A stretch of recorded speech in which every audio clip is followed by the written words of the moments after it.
merhamet elinden geliyor. Size bu yardımı getirdik inşallah. Allah kabul etsin. Allah razı olsun. Size teslim edelim.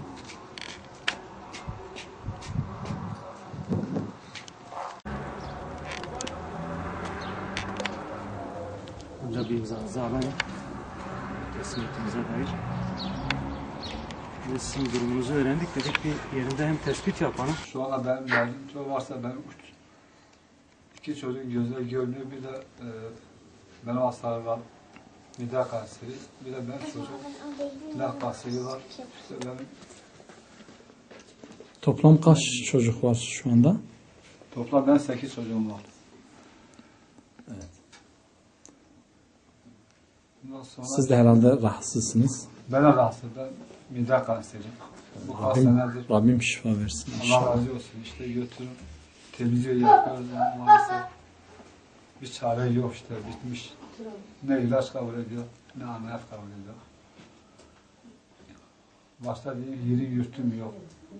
Böyle ortadayım, çocuğum hasta işte. Sizin şu anda bulunduğunuz evde kiradır. Evet, Kirada ben oturuyorsunuz. kirada. Bir ay sonra bu ev diyor yıkılacak, öyle diyor. Müteahhite vermiş. Evet. Eşinizin hastalığı. Benim eşim hastalığı, beycilikte hasta var, bir de kalp yetmezliği onda var. O bende daha. Allah Teala şifa versin. Allah razı olsun. Çocuklarda rahatsız olan var mı? Şurada rahatsızlar, 2 tane gözde görmüyorlar. Bir de o gözde görmeyen iyi lakasiri var. Biz de işte yardımcı olup biz de onun yardımını bekliyoruz.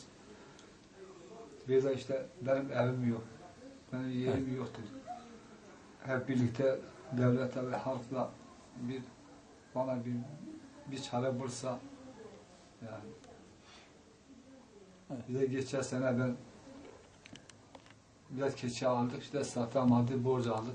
Ana parası vermedi, bir de o borcu üstüne zam koydu, benim elime kaldı. Bir şey yoktu vereyim, birkaç tane öldü. Bir kısmı da burada var. Evet. Satamıyor, ana parası verir, borcunu altında. Biz de şaştık. Hem zaten hastalığınızdan dolayı çalışamıyorsunuz. Yok, çalışamıyoruz. Bir de dediğiniz gibi işte hayvan almışsınız. O da elinizde kalmış. Evet. Evet. Onların borcu var. Evet. Bunlar borcu var işte. Yerim yok, yurdum yok, bir şeyim yok. Yani. Allah Teala yardım etsin. Sağ olun, Allah razı olsun. Çabuk.